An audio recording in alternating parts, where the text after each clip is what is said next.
Kung sasabihin ko sa iyo na kaya mong makaipon sa loob ng 1 linggo, maniniwala ka ba? Maraming Pinoy ang nahihirapan magsimula kasi laging iniisip nila na kailangan ng malaking pera bago makapag-ipon. Pero minsan ang kailangan mo lang ay isang maliit na hakbang at isang challenge na kaya mong tapusin. Kaya ngayong araw, bibigyan kita ng 7-day money challenge. Simple, praktikal at doable kahit sino ka pa. Ang tanong, kaya mo bang tapusin at magulat sa ipon mo after just 7 days? Tara, simulan na natin. Una sa lahat, bago pa man tayo mag-ipon, kailangan muna nating maintindihan kung saan ba talaga napupunta ang pera natin. Marami sa atin ang nagtataka kung bakit parang laging kulang ang sweldo.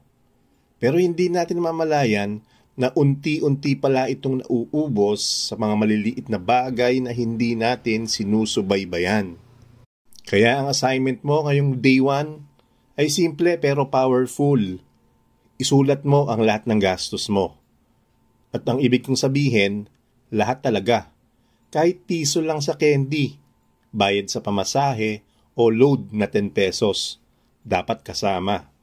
Walang maliit o malaking gastos na pwede mong i-skip. Bakit mahalaga ito? Kasi kung hindi mo alam kung saan lumalabas ang pera mo, paano mo ito makokontrol? Parang tubig lang yan. Kung may tagas ang balde mo at hindi mo alam kung saan, hindi ka makakapag-ipon. Pwede mong gamitin ang notebook kung trip mo old school. O kaya notes app sa phone mo kung mas convenient. Ang mahalaga ay consistent ka sa pag-record. Ang goal dito ay awareness. Dapat makita mo ng malinaw kung ano ang kumakain sa pera mo araw-araw. At tandaan mo to, madalas, hindi sa malalaking gastusin tayo nabubutas, kundi sa maliliit na gastos na paulit-ulit.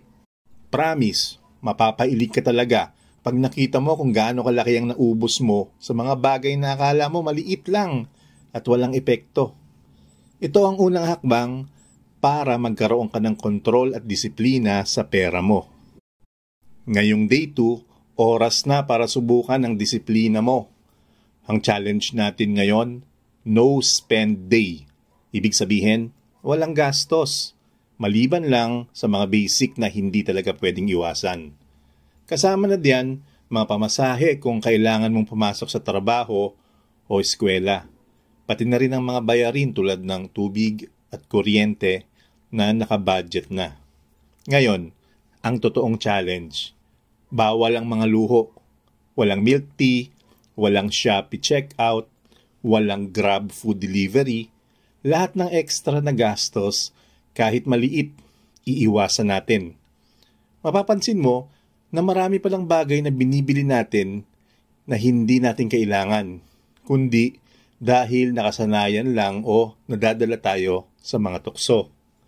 Bakit importante ang no-spend day?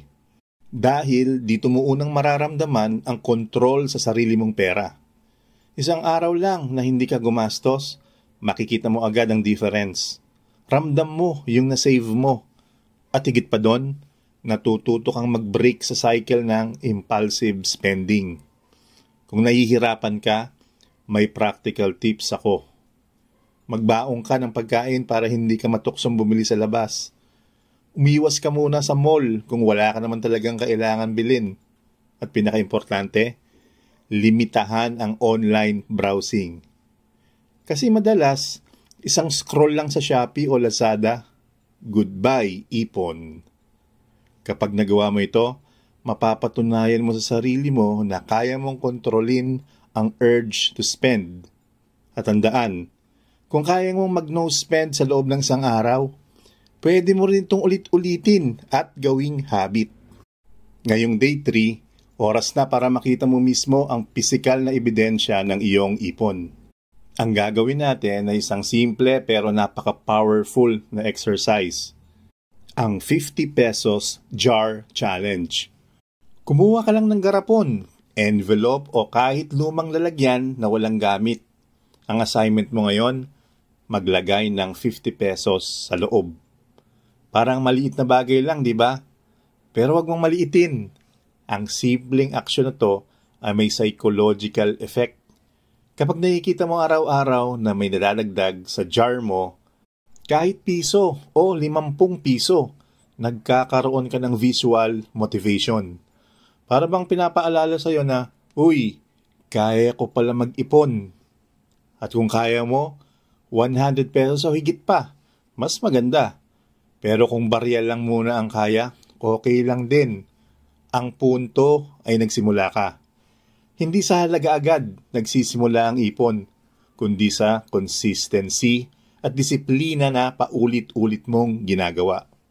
Sipin mo, kung araw-araw ka maglalagay ng kahit 50 pesos lang, sa loob ng isang linggo, may 350 pesos ka na. Sa isang buwan, 1,500 na mahigit.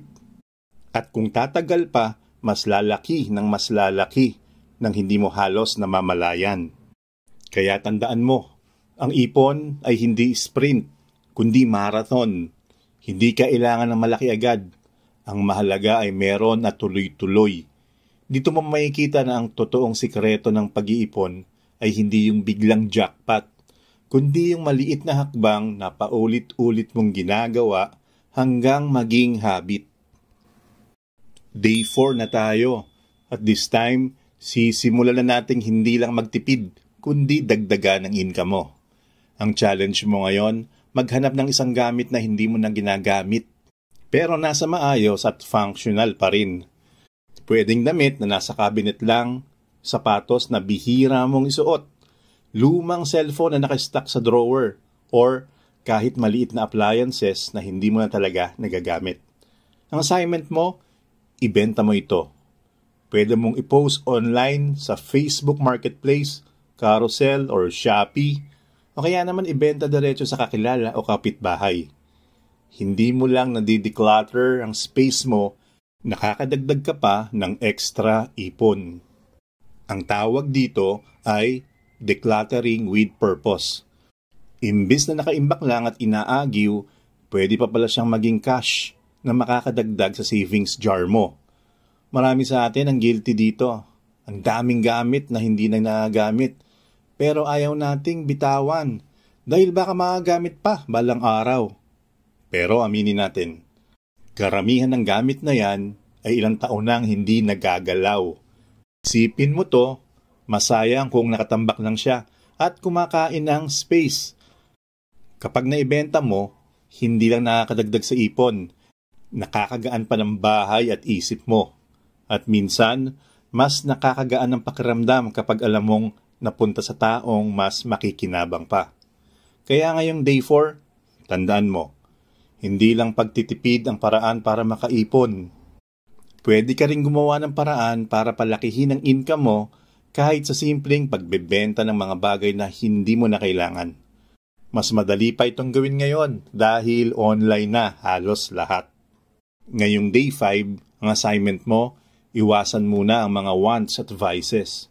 Mga bagay na hindi mo naman talaga kailangan, pero nakasanayan mo na. Ano-ano yon? Kasama dito ang milk tea, soft drinks, alak, sigarilyo, gaming credits at kahit simpleng snacks na madalas mong binibili nang hindi iniisip. Kung iniisip mo na maliit lang naman ang halaga niyan, gawin natin ang example. Isang milk tea, sabihin nating 150 pesos. Kung 3 beses ka bibili sa loob ng isang linggo, that's 450 pesos agad. Kapag pinalawig natin sa loob ng isang buwan, aabot na yan ng halos 1,800 pesos.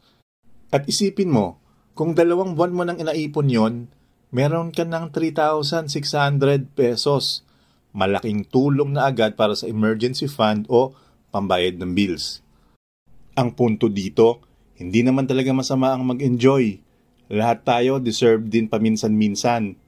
Pero ngayong challenge week, subukan mong tigilan muna pansamantala. Hindi ito tungkol sa pagbabawal, kundi tungkol sa pagkakaroon ng disiplina. Kapag nawala ang mga wants at vices kahit ilang araw lang, makikita mo agad ang laki ng impact sa wallet mo. At higit sa lahat, Mararamdaman mo rin ang pagkakaiba hindi lang sa pag-iipon kundi pati sa lifestyle mo. Mas magaan ang pakiramdam na alam mong ikaw ang may control, hindi yung cravings o impulsive habits ang kumokontrol sa'yo. Kaya ngayong day 5, pause muna sa luho at hayaan mong makita ang kapalit nito sa iyong savings. Day 6 na tayo at dito papasok ang exciting part, ang dagdag kita. Hindi lang tayo mag-iipon at magbabawas ng gastos, kundi magsisimula na rin tayong gumawa ng paraan para madagdagan ang pumapasok na pera. Ang assignment mo ngayong araw, gumawa ng kahit maliit na sideline sa loob ng isang araw. Maraming pwedeng options depende sa skills at resources mo. Pwedeng magbenta ka ng pre-love items na matagal nang nakatambak. Mag-load sa kapitbahay, gumawa ng simpleng online service tulad ng pag-edit ng photo o paggawa ng poster, mag-grab errand o kahit mag-try ng maliit na buy and sell business. Hindi kailangan malaki agad ang kita. Kahit 100 hanggang 200 lang ang ma-generate mo ngayong araw, laking bagay na yon para maidagdag sa iyong ipon jar. At higit pa sa mismong halagang naiipon, ang mas mahalaga dito ay ang pagbabago ng mindset mo. Nakikita mo ngayon na hindi lang pagtitipid ang paraan para makaipon, kundi mas mabilis kung may dagdag na pagkakakitaan. Maraming Pinoy ang nakasanayan na umasa lang sa isang sweldo kada buwan. Kaya kapag kinapos, wala nang ibang fallback. Pero kapag nasanay ka sa mindset ng sideline, mas lumalawak ang options mo at mas bumibilis ang progress mo. Sa bawat maliit na kita, unti-unti kang lumalapit sa financial freedom. Kaya ngayong day 6, huwag mong maliitin ang kahit maliit na racket. Tandaan, lahat ng malalaking negosyo nagsimula sa maliit. Ang mahalaga, sinimulan mo at pinatunayan mong kaya mong kumita sa sarili mong diskarte. Finally, day 7, nakaraos ka na sa buong linggo ng challenge. At ngayong huling araw, oras na para makita ang resulta ng lahat ng pinaghirapan mo. Ang assignment mo ngayon ay simple pero napaka-importante.